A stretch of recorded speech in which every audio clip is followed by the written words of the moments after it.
I don't have an H1B stamp yet. So will the $100k fee apply when I go for stamping? Should one get the visa stamping before the $100k payment collection begins?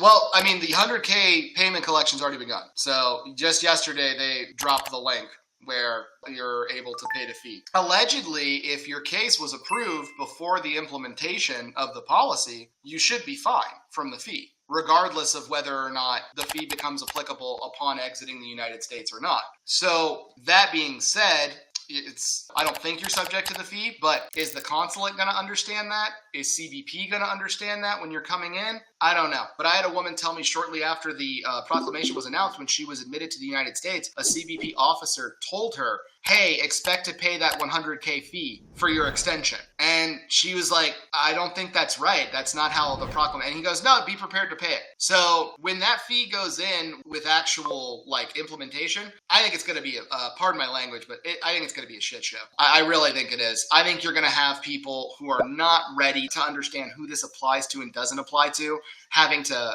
ask for guidance.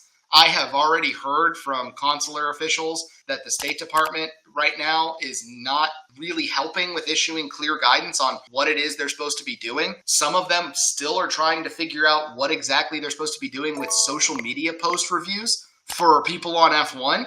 And because they're literally floundering and saying, I don't know what I'm supposed to do or not do, what's correct here. And the guidance is just figure it out. So yeah, I mean, look, I'm going to tell you this. Yeah, it shouldn't apply to you. I don't think it's going to apply to you if you're on an H1B that was approved before it went into implementation. Until I get my first person who says otherwise, meaning they get stopped at the consulate or by CBP, I don't have a different take.